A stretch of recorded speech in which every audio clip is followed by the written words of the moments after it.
Hello, kinetic theory of gases and रेडिएशनचं आजचं हे 8वं सेशन आणि आजच्या सेशनमध्ये आज आपण अभ्यास करणार आहोत एमिशन ऑफ हीट रेडिएशनचा आणि त्यानंतर एक कन्सेप्ट समजावून घेणार आहोत. ती कन्सेप्ट आहे कोइफिशियंट ऑफ एमिशनची.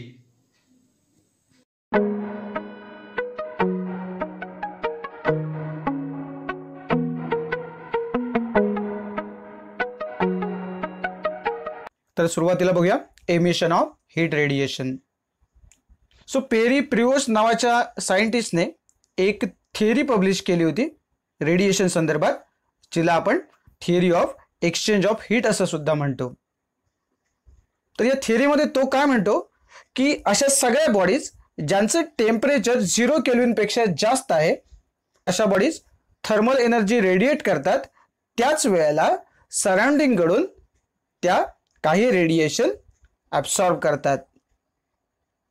आणि हे जे अमाऊंट ऑफ थर्मल रेडिएशन आहे एमिटेड पर युनिट टाइम हे कशावर अवलंबून असेल तर एमिटिंग सरफेसचं नेचर काय आहे, त्याचा एरिया काय आहे आणि त्याचं टेम्परेचर काय आहे याच्यावरती अवलंबून असते असं ही थिअरी सांगते. सो पुढे ही थिअरी काय म्हणते बघा. For a body the absorbed radiation increases kinetic energy of the constituent atoms oscillating about their mean positions. So कुठल्याही बॉडीसाठी जे काही ॲब्सॉर्ब केलेले रेडिएशन आहेत त्याच्यामुळे काय होतं तर जे संबंधित ॲटम्स आहेत जे बरोबर मीन पोझिशनवरती ऑसिलेट होत असतात त्यांची कायनेटिक एनर्जी वाढत जाते, कारण हे जे रेडिएशन आहे ते सुद्धा एक प्रकारची एनर्जीच आहेत. पण याच्यापूर्वीही अभ्यास केला आहे बघा की average translational kinetic energy determines the temperature of the body. The absorbed radiation therefore causes a rise in the temperature of the body. म्हणजे ॲव्हरेज ट्रान्सलेशनल कायनेटिक एनर्जी आहे ती काय डिटरमाइन करते तर टेम्परेचर ऑफ द बॉडी. आणि त्यामुळे absorb radiation जे आहे त्याचा परिणाम काय होतो तर बॉडीचं टेम्परेचर वाढण्यामध्ये होतो. आणि मग इथे काय होतं बघा, the body itself also radiates, therefore its energy decreases causing lowering of temperature. त्यामुळे ही जी बॉडी आहे जी स्वतः रेडिएट करते त्यामुळे काय होतं त्याची एनर्जी जी आहे ती कमी होते आणि परिणामतः काय होतं तर टेम्परेचर जे आहे ते कमी होतं.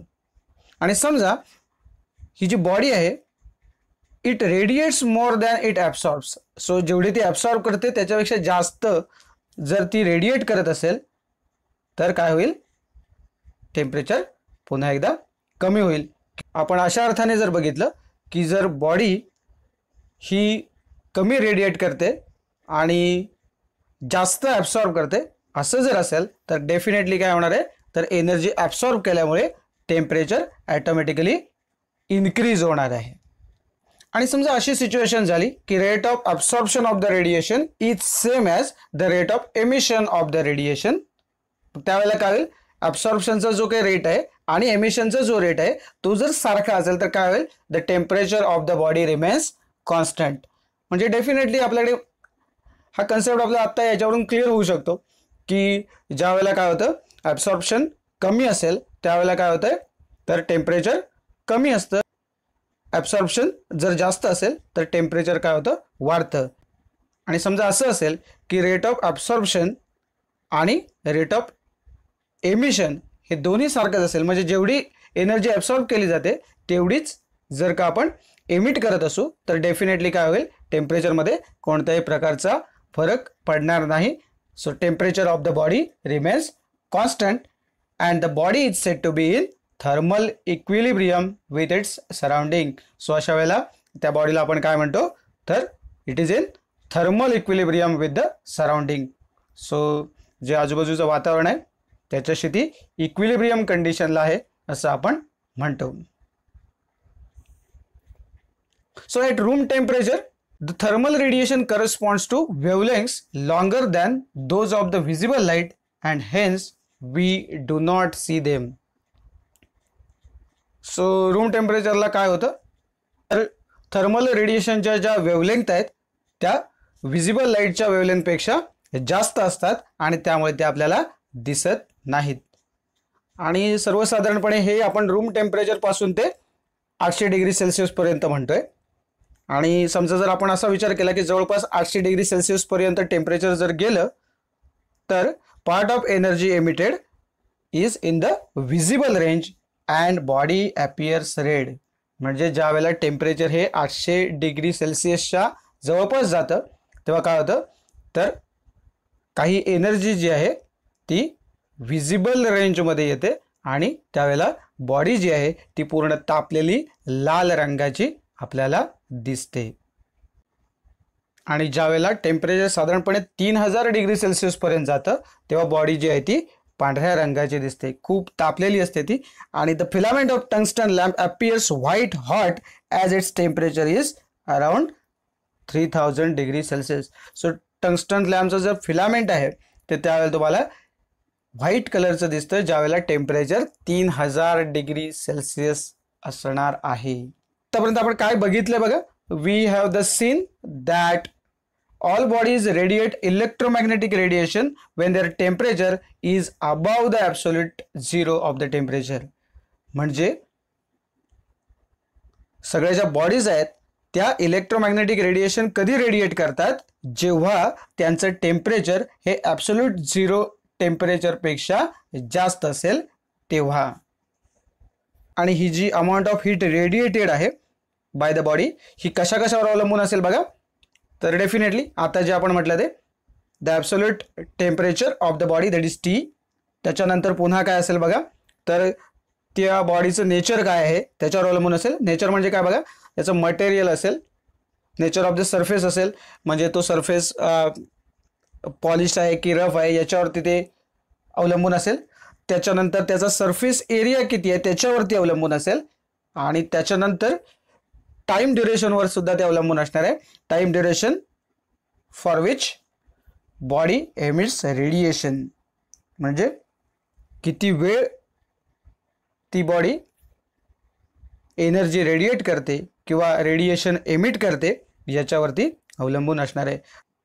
सो आपण काय म्हणू शकतो, the amount of heat radiated that is Q is directly proportional to the surface area A and time duration T. म्हणजे क्यू इज डायरेक्टली प्रपोर्शनल म्हणजे ते चिन्ह आपण ठेवू शकतो mathematically. Q directly proportional to A into T. बरोबर आहे. म्हणजे जर डायरेक्टली प्रपोर्शनल जर आपण विचार करत असू तर definitely Q upon A T आपल्याला काहीतरी एक कॉन्स्टंट देईल. आणि हा कॉन्स्टंट म्हणजेच काय आहे तर एमिसिव्ह पॉवर. सो आपण त्याचे डेफिनेशन सुद्धा असे सांगू शकतो बघा. The quantity of heat radiated per unit area per unit time is called emissive power or radiant power. कारण मी तुम्हाला म्हटलं की Q अपॉन AT हा कॉन्स्टंट असणार आहे आणि Q अपॉन AT म्हणजेच काय आहे तर heat radiated per unit area per unit time. आणि हा जो कॉन्स्टंट आहे त्याला मग आपण काय म्हणणार आहोत एमिसिव्ह पॉवर किंवा रॅडियंट पॉवर. आणि हा आर या लेटरने आपण दाखवतो. सो आपण मॅथमॅटिकली लिहून टाकूया R is equal to Q upon A T. आणि अर्थात जर आपल्याकडे हा फॉर्म्युला असेल तर त्याच्यावरून आपण त्याचे डायमेन्शन्स लिहू शकतो. कारण आपल्याकडे क्यूचे पण डायमेन्शन्स आहेत, एचे डायमेन्शन्स आहेत आणि टीचे डायमेन्शन्स आहेत. ओके. सो होमवर्कच्या वेळेला जो होमवर्क असेल तो असेलच, पण याचे डायमेन्शन्स काय असतील एकदा तुम्ही विचार करा. मी तुम्हाला सांगतोय इवन ते पुस्तकामध्ये डायमेन्शन्स दिलेले आहेत पण ते कसे आले हे मात्र एकदा तुम्ही पडताळून बघा. सो तुम्हाला मी थेट सांगतो डायमेन्शन्स ऑफ एमिसिव्ह पॉवर काय काय आहे. एल असणार आहे 0, एम असणार आहे 1 आणि टी असणार आहे -3. आणि सेम फॉर्म्युला आपल्या समोर असेल तर डेफिनेटली आपण एसआय युनिट सुद्धा मी तुम्हाला म्हटलंय की आपण एसआय युनिट हे फॉर्म्युल्यावरून तयार करू शकतो. So Q upon A T हा जर फॉर्म्युला आपल्याकडे असेल तर क्यू ही आपण जूलमध्ये मोजणार आहोत. त्यानंतर एरिया जो आहे तो मीटर स्क्वेअर असणार आहे आणि टी म्हणजे टाइम हा सेकंडमध्ये असणार आहे. So joule slash meter square into second असं ते राहणार आहे.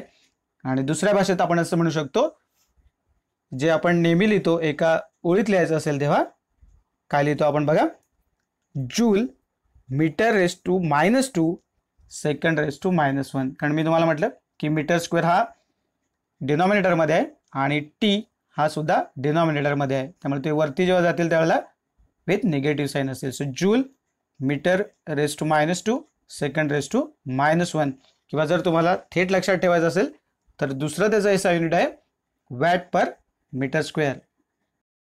आपण वळूया आपल्या पुढच्या आर्टिकलकडे, ज्या आर्टिकलचं नाव आहे कोएफिशियंट ऑफ एमिशन, किंवा ज्याला आपण एमिसिव्हिटी असं देखील म्हणतो.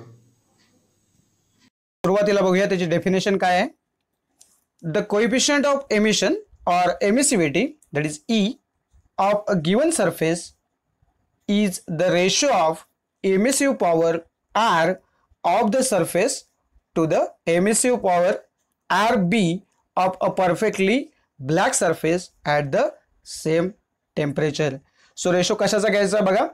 जी काही आपली एमिसिव्ह पॉवर असणार आहे ऑर्डिनरी बॉडीची असेल तिचा रेशो, ती जी पॉवर आहे ती, आणि कोणाचा रेशो घेणार आहात तुम्ही, तर त्याच टेम्परेचरला परफेक्ट ब्लॅक बॉडी जी असेल त्याची जी एमिसिव्ह पॉवर असेल ती, म्हणजे तिला आपण RB असं म्हटलंय बघा. सबस्क्रिप्टला आपण कॅपिटल B वापरलाय, म्हणजे याचा अर्थ बघा, जो कॅपिटल R आहे ती काय आहे, emissive power of ordinary body, आणि RB जी आहे ती emissive power of perfect black body.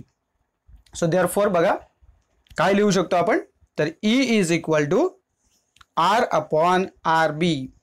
Simple आहे.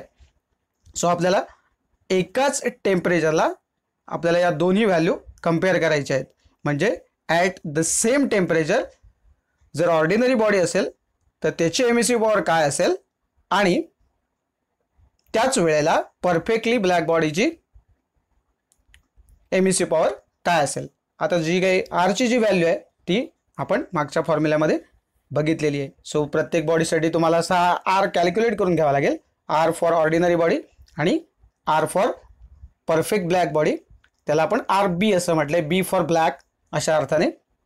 आणि मग समजा परफेक्ट ब्लॅक बॉडी असेल तर मग E किती होईल बघा, तर डेफिनेटली E ची व्हॅल्यू काय होईल, तर ती 1 होईल. आणि जर का परफेक्ट रिफ्लेक्टर असेल तर E ची व्हॅल्यू असते 0. ओके. आणि जर ऑर्डिनरी बॉडीचा जर विचार केला तर ऑर्डिनरी बॉडीची जी व्हॅल्यू आहे E ची ती काय असणार आहे, 0 पेक्षा नक्कीच मोठी असेल पण 1 पेक्षा नक्कीच लहान असणार आहे.